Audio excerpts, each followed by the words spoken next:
Born in Montbrison, Loire in 1925, Pierre Boulez, composer, conductor, educator, is among the seminal figures in music of the past 50-plus years.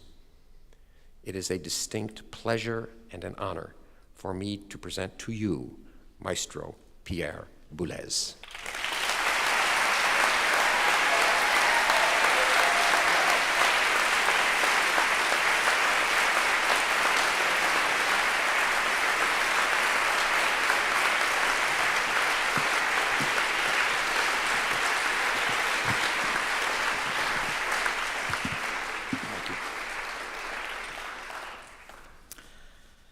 Good morning. So, in the Paris Conservatoire, when I was finishing my studies in 1944-45, the occasion was not as solemn as this one.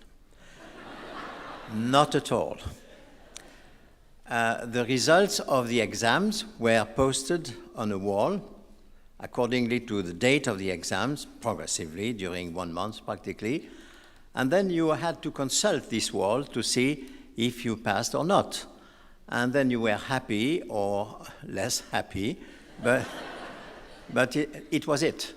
And then, there was no speech, there was no reunion, there was nothing, absolutely. And everybody just left discreetly, or less discreetly.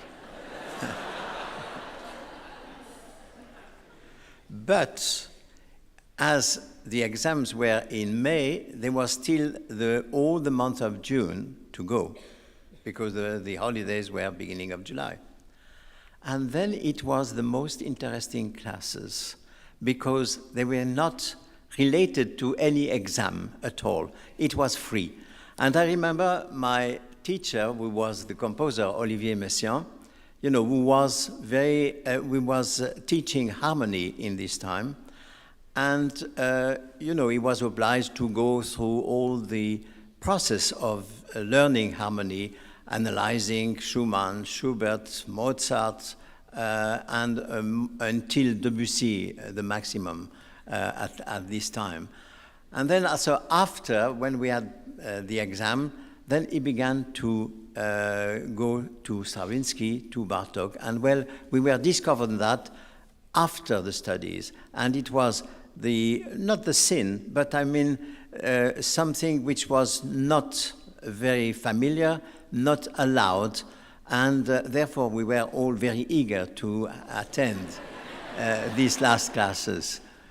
So that was my experience, I had, as you have heard now, and I think you cannot miss the point anymore, I am I am a composer and a conductor.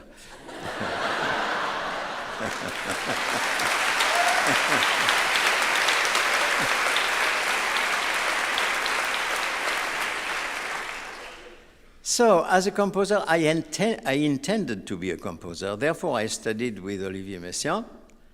But as a conductor, I did not intend at all. It happened to me in life, in the current of my life, and I was surprised myself by becoming a conductor, really. And I would like to have some words with you precisely about education. What happens in life, education or not? As a composer, certainly I studied harmony, I studied counterpoint. I was a rebel, but a rebel knowing what he was doing, as a matter of fact. I know my gun, if I may say so. I prepared my gun. And enfant terrible, maybe, but enfant terrible, really, because I knew what I was doing. And that was very, very interesting for me to learn about the past. And I acquired the feeling, and that's really the thing I remember the most of the teaching of Olivier Messiaen, that nothing never stops. You have no golden eras, you have no wonderful moments, you have only the time going on, bringing new things. And if you don't go with the novelty, then you are in the dustbin of history, so to speak. Yeah? And therefore, that was the thing which really brings me always, when I think of composing, I say, I must go forward, I must go forward. And at the origin, it was a special period, I must say, after the war and during the war and immediately after the war. No scores, or very little scores. They were not printed anymore. And they were music which was never performed because it was either forbidden or not at all on the programs. So we discovered everything in the same time. Bartók, Stravinsky, Schoenberg, Varese, and so on and so forth. And all this you had to swallow, and it gave you a kind of will to compete with all what you were discovering. And I'm still thinking myself, yes, I hear that, but I am on, will I be on the same level? And that's also a force which is very important in you, which forces you to be on the same level and the composer you think has models. And therefore, so, I mean, certainly for me, there is something very important. I had, at this time, very strong opinions. I have still strong opinions. And as a composer. On the contrary, as a conductor, I was not interested in conducting at all. I was attending a lot of rehearsals with good conductors because I learned to know the pieces, but I was interested in the pieces and not at all in the conducting. And therefore, that was very strange for me. The world of conducting was a world which was far from me. But, of course, our composition of my generation were not performed by institution at this time. So I cannot really accept, I could not accept this situation. And I say, we compose, we must be performed. And who would perform that? Well, the musicians who were students with me in the conservatoire, and we began to organize concerts of contemporary music with the music which was not performed, or the music, new music, which was composed. And I can give the names of Ligeti, Berlioz, Stockhausen, and so on and so forth. So all this generation, which was performed for the first time.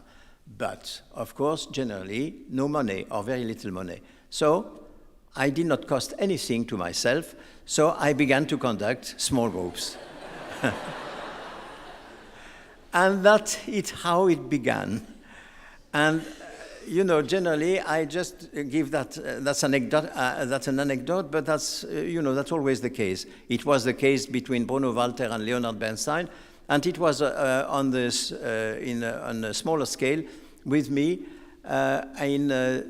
in the festival for the Festival of Donaueschingen. Festival of Donaueschingen in Germany. It is in the beginning in October, and it is devoted entirely. That's a weekend devoted totally to contemporary music.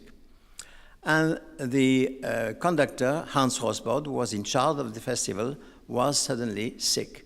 And the organizer of the festival called me. He said, "You must conduct." I say, "Well, but I don't know the pieces." It was 3 days before the festival. Can you imagine? And I say, "No, I cannot do it." "You will do it because I have nobody." So, well, if you have nobody, and if this type of occasion begins, it forces you to react and to say, well, let's try. After all, that's the worst circumstances. So if I make it, I will be the savior. And, and if I don't make it, they will forget. They say, you tried hard, but you did not succeed. Okay, that's finished. No? But, I succeed. And I learned, therefore, as much as I learned composition and writing music very thoroughly, as much I never learned conducting. I learned from the experience. And that was very interesting because I had a kind of backward trajectory. I began with all the things which were contemporary, and then I began to explore progressively the music I knew, of course, but the music I never thought of conducting. And therefore, progressively, the teaching is different in some cases. The teaching was really solid at the beginning for composing, and the teaching was progressive and with the material itself. And therefore, it gave me the opportunity to think about what is performing and what is composition. Performing, you discover, and you think you would be spontaneous in performing. And that's not true. Because when you are spontaneous, genuinely spontaneous, you are trying to find your way in a score, especially in scores which are very long, like a movement of Mahler, like an opera by Wagner, one act. For instance, the first act of Götterdämmerung, which is 2 hours. I was ready to say 2 years. No, 2 hours.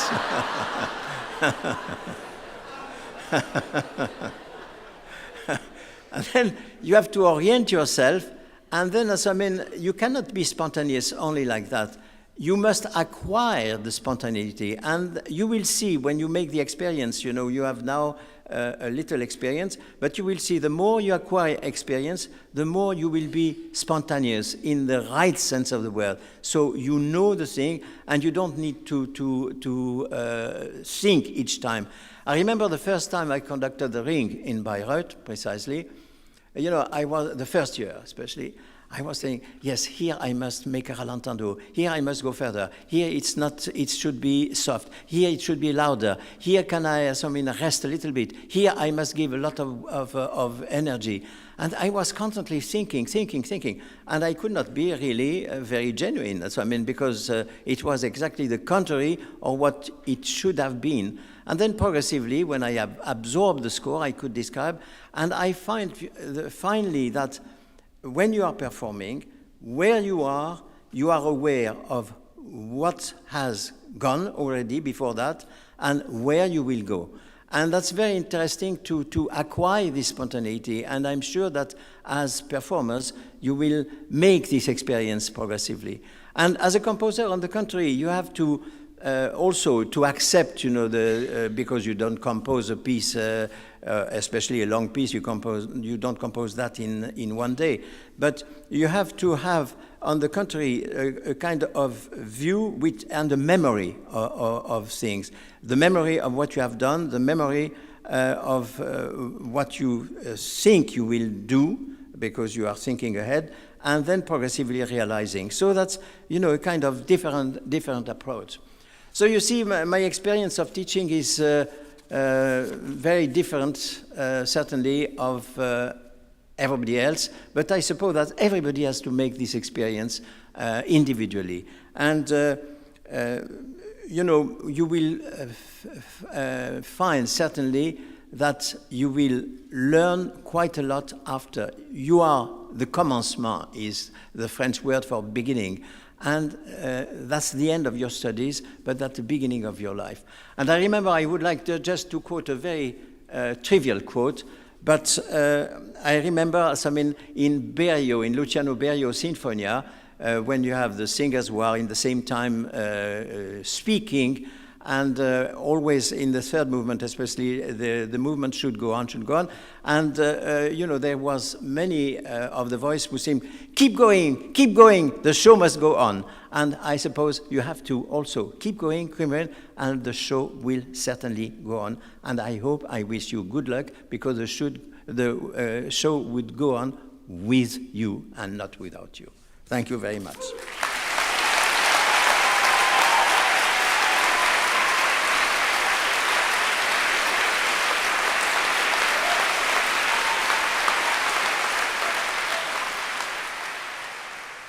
Pierre Boulez, in recognition of the respect and the admiration that you have earned at home in your native France, in the United States, and internationally, for having a profound effect and impact on the realms of music composition, conducting aesthetic polemics, and in education, for having led a life in music that has exemplified the rare combination of being visionary and at the same time pragmatic, and for the impact that your visits to Cleveland to conduct the Cleveland Orchestra over the past 40 years has had upon the quality and vibrancy of musical life in Northeast Ohio region.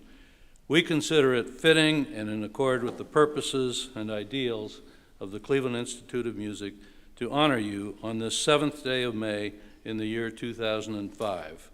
With the full approval of the Board of Trustees of the Cleveland Institute of Music, and by virtue of the authority vested in me as a CIM trustee, I hereby confer upon you the honorary degree of Doctor of Music and admit you to all of the honors, rights, and privileges thereto appertaining. Congratulations.